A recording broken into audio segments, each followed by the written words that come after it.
Welcome. You're tuned to the Urban Affairs program. It's time to get up for Urban Perspectives with your host, Pete Rhodes. Welcome to Urban Perspectives. This edition is sponsored in part by UCare and BMAnetworks.com. I'm your host, Pete Rhodes.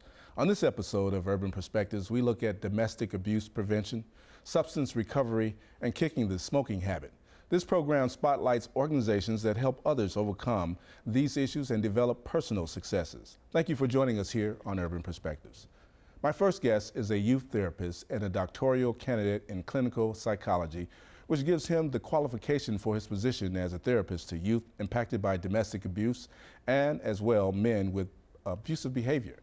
He is an internship program supervisor at the Domestic Abuse Project. Please welcome to Urban Perspectives, Sean Fields. Sean, thank you for joining us today. Thanks for the opportunity. I really appreciate having you here. We'll just get right into this serious conversation about a serious issue. What is the mission of the Domestic Abuse Project, and how successful has it been since your inception there? Yeah, the mission is to end domestic violence, and for over 35 years, the Domestic Abuse Project has been quite successful in kind of interrupting that cycle of abuse on multiple levels, whether it be working with individuals that have used abusive behaviors, helping survivors of domestic violence heal, also children that have witnessed domestic violence heal, as well as a lot of social justice work and working with policymakers and law enforcement in advising them on policies related to domestic violence interventions. Yeah, I see. Now, as a youth therapist, Sean, does parent abusive behaviors transfer to children? If so, how are you guys helping to heal that? What programs do you do? Yeah, and so what we know about domestic violence is a learned behavior, and it's something that's chosen, and often it's used as a way of getting valid needs met. And when children are exposed to when their parents are using domestic violence, we know that through the research that there's a strong correlation to children that have witnessed domestic violence go on to either use abusive behaviors in the future or go on to be abused themselves. And a lot of our programs are really designed at disrupting that cycle of abuse. So whether it's with the children to really kind of help them understand that abuse isn't okay and that they have the right to be safe, and there's other ways to get needs met, or helping parents, whether men or women, kind of talk to them about really that this is their opportunity to really end this cycle of abuse for their children. And so there's a lot of interventions that we can use to kind of help break that cycle. Speaking of which, what are some of the programs offered by DAP, and how discreet are these services? Because often people wonder, I don't want to tell people. Yeah, that's a great question. So there's a variety of programs. So we have programs for survivors of domestic violence that are very supportive. We have both group and individual programs that for all members of the family, really. And so supportive groups for survivors of domestic violence, men who have used abusive behaviors, there's help and support for them, as well as we've just developed recently a specific program for veterans that have also used abusive behaviors to help them end that, and as well as our programs and services for kids. Yeah, because it goes both ways, does it not? I mean, there are instances where men are abused as well. Mm-hmm. Yeah. Yep, and so most of our services are geared towards helping men end abusive behaviors, and so there's always those exceptions, but oftentimes it's what we find is the severity, the lethality, and just really the fear that's behind abusive behaviors is often perpetrated by men, but there are exceptions to. Now, how do affected persons access the programs available there through the Domestic Abuse Project? Yeah, it's a confidential program. I mean, the services that we provide are confidential. The services are provided by therapists, and as therapists, we have an ethical responsibility to maintain clients' confidentiality, and it's really just by making that first call to our program that where they can get started, and we realize that it's an extremely difficult thing to do, whether somebody's trying to end abusive behaviors or somebody that wants to heal from the effects of domestic violence. And so it's really taking that first step to reach out and give us a call, and we can provide information about the program and see if it's something that's going to work and and work for them. Now, you are a supervisor of the internship, so I gather you select individuals for that program. How important is that program and the work that they do? Yeah, it's extremely. I mean, the interns that that work with the Domestic Abuse Project, they work side by side with staff and provide outstanding services. And so, and we take clinical interns from a variety of the graduate schools throughout the Twin Cities metro area in the disciplines of social work, counseling, psychology, marriage and family therapy, and they do a lot to support our clients. Now, in the short time we have, how has the awareness programs that the NFL and others are doing now on domestic abuse, how is it helping people to come out? Or is it? I think those programs are extremely important because there's this sense that domestic violence is a secret. It's a secret and a big part of overcoming the effects. I mean, domestic violence is something that's extremely treatable, but right as it stands right now, it's really quite an epidemic, and it's so treatable. So those programs that are providing outreach and education about domestic violence and really kind of normalizing it, that no demographic is immune to the impact of domestic violence, those type of programs and education is extremely important to really kind of help give somebody that confidence and a little bit of extra courage to take that first step. Yeah, I think that is so important. I think it's really important in the work that you folks are doing over there, right in the neighborhood on Franklin Avenue. I've been doing it for over 35 years. Keep up the great work over there, and tell everyone we say hello, and we've got your back over here on Urban Perspectives. Absolutely. Thank you. We appreciate it. All right. Weekly here on Urban Perspectives, we present Shining Stars, highlighting people, places, and events that contribute to the vibrancy of the urban community. Our Shining Star this week is a former pro athlete and certified performance and exercise specialist. He is a personal trainer to both current and former NFL athletes, including professional boxer Javante Starks.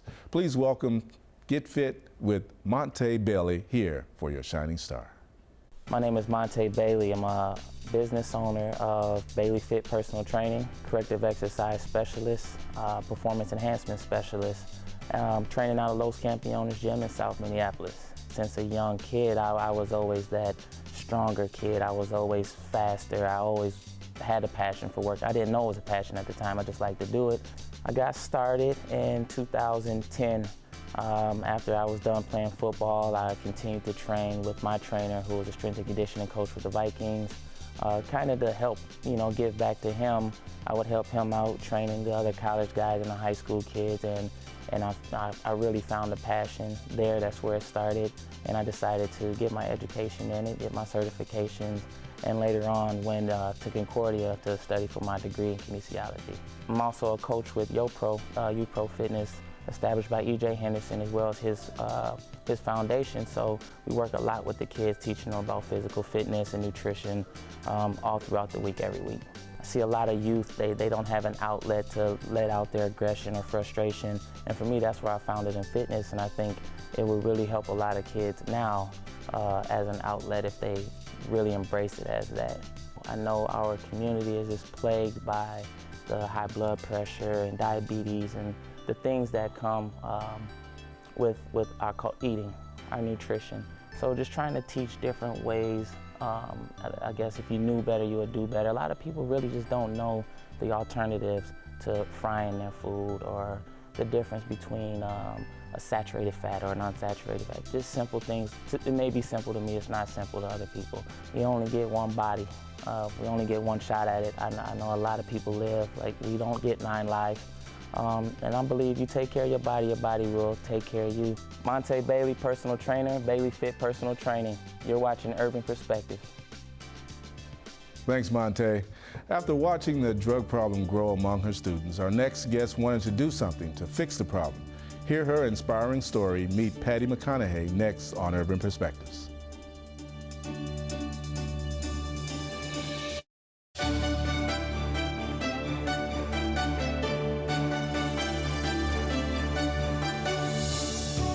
Welcome back to Urban Perspectives. Our next guest is a former public school teacher who saw a need to help young people in our community recover from substance abuse and seek successful personal development. So in 2008, she began her mission by becoming the communications director for Minnesota Adult and Teen Challenge. Here to join us on Urban Perspectives, Patti Mcconaughey. Thank you for having me. Thank you for having us, and happy Mother's Day. Oh, thank you. Thank you very much. It's such a special opportunity in one's life. So, and the work that you're doing is such a special opportunity as well, Patti. So let's talk about it a little bit. What is the mission of the Minnesota Adult and Teen Challenge? Tell us about it. We work with approximately 600 people on any given day to help them recover from drug and alcohol addiction around the state of Minnesota. So we have campuses in 10 locations, including 6 of those locations being right here in the Twin Cities. That's great. That's great. Now, the Minnesota Adult and Teen Challenge is a faith-based organization. It is. How does that differ, and how effective is that approach to your work? Many of the people who come to us are seeking something from in a spiritual perspective that they haven't been able to find in other programs, and so they may come to us already having that faith perspective, or maybe seeking it for the first time, but they're looking for something that can help them give an anchor to their lives and refocus their lives, and a reason to believe that they can recover from drug and alcohol addiction. Yeah, so important. Now, how does the annual gala, which you guys are having soon here, create the program awareness that individuals need to bring those individuals together with each other, to have camaraderie, and also bring awareness of the program?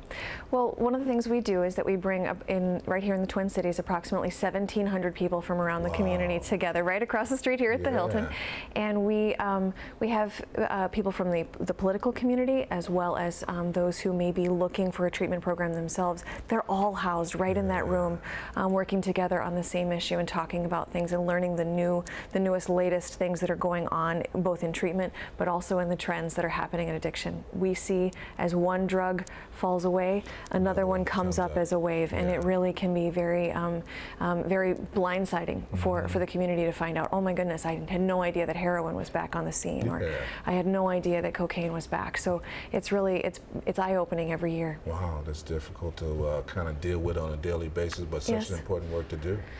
Yeah. Yes, we know it's needed, both from the prevention side, which we do in about 150 high schools and middle schools every year, all the way to long-term recovery, treatment and recovery programs. That's great. Now, what does the face of substance abuse look like, Patti, and how does the recovery program differ with adults to teens? Sure. Well, the face of addiction, unfortunately, represents the face of anyone in the United States today. Approximately 80% of the people who need help are not receiving it right now. And so that's really something that reaches all the way down into the ages of 12, 13, 14, where kids are beginning to abuse other students' Adderall, other students' pain medications, all the way up to 2 years ago we graduated the oldest gentleman we ever had. He was 75 years old. Wow. So we're very proud of him as well. So the face of addiction really does span the generations. It looks like the face of the rest of the community. But when we look at how do you serve a teen versus how do you serve an adult, there is a big difference. Kids are kids, you know, they need to be kids. And their brains are still growing and developing and changing, and they're forming their values about who they want to be and what they want to do.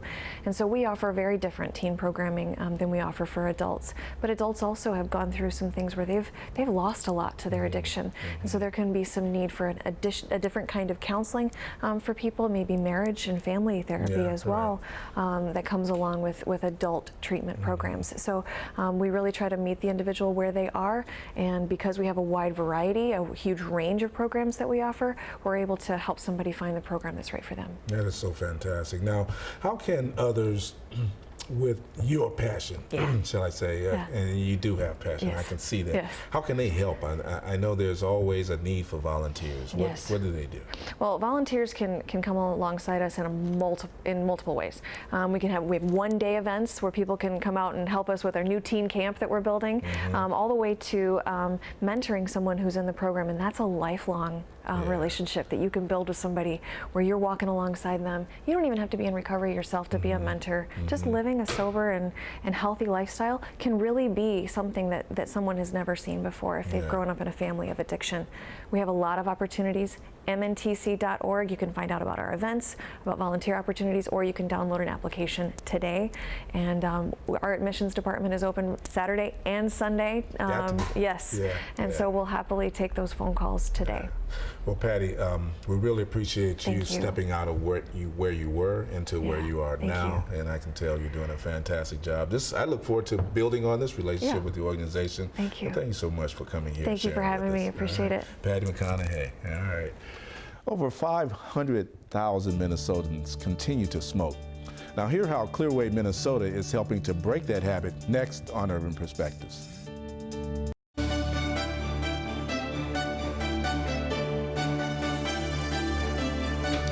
Smoking rates are highest among Minnesotans with less than a high school education and with lower incomes. Our next guest is a senior communications manager for Clearway, Minnesota, an independent nonprofit organization dedicated to reducing the harm of tobacco in our state through research, action, and collaboration. Welcome to Urban Perspectives, Mike Sheldon. Mike, how you doing? I'm doing well, thank you. I think I know you already. We've been talking for several months on this and trying to get this together. So I'm so glad that you've had the opportunity to be here with us today to talk about this important issue. Yeah, me too. Smoking. Thank you. It's a terrible thing. Yeah, we need to work on it. You guys are doing a great job with it. With smoking the highest, though, Mike, among communities of color, what programs does Clearway have, or are you doing any specific programs in that area in Minnesota? Yeah, you know, and in Clearway, Minnesota, our mission is to reduce the harm of tobacco among all communities in Minnesota. And so there are a number of things that we do to help address those disparities. Certainly, the policy work that we do affects all of Minnesota. Yes. But we also provide policy grants and resources to different communities that are working specifically within their community to help address tobacco control.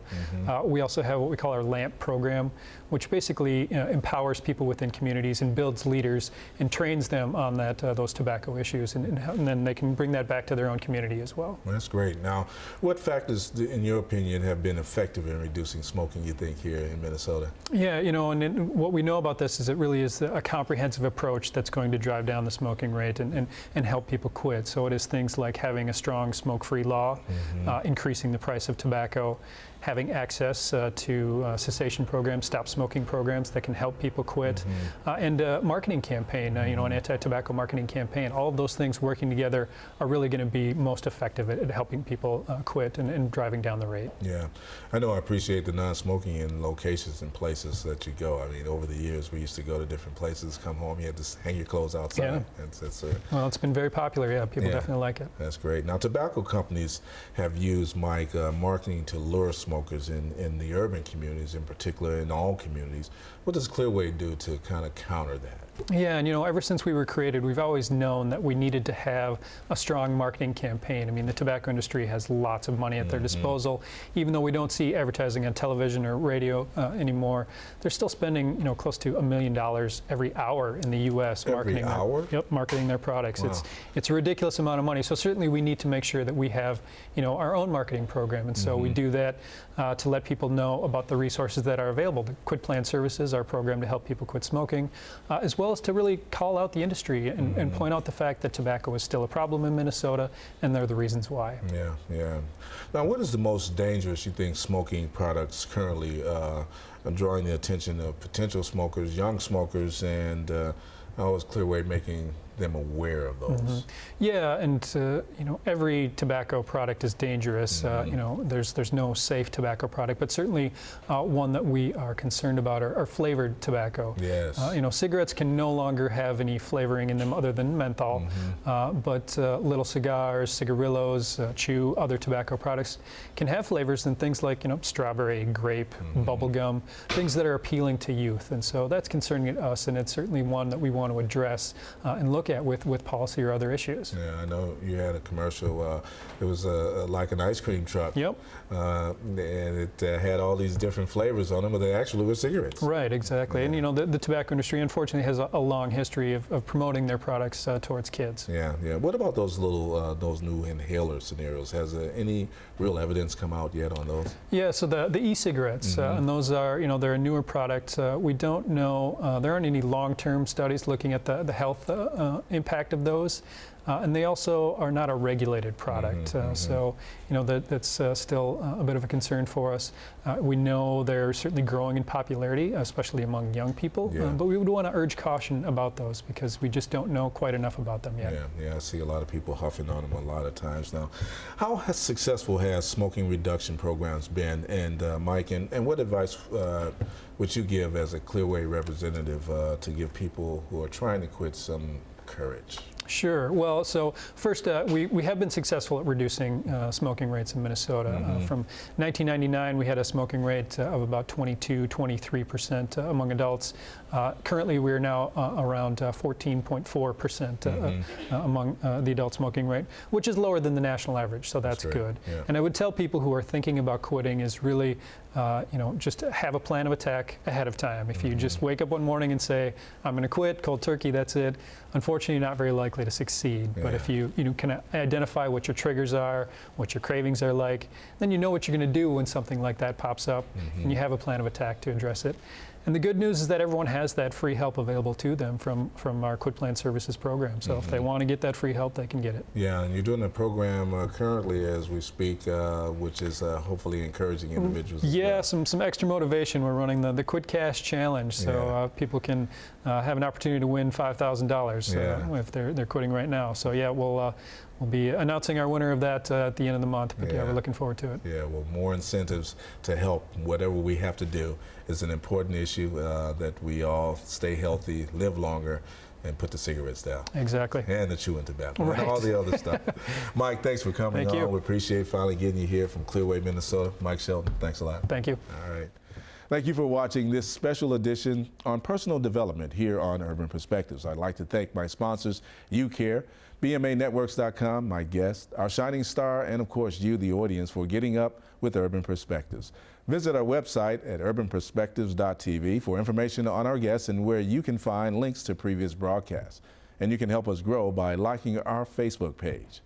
Remember, there are so many amazing people and positive stories in our cities, and you can watch them right here on Urban Perspectives. Now enjoy the photos of the week featuring the Minnesota History Center reception. I'm Pete Rhodes. We'll see you next week.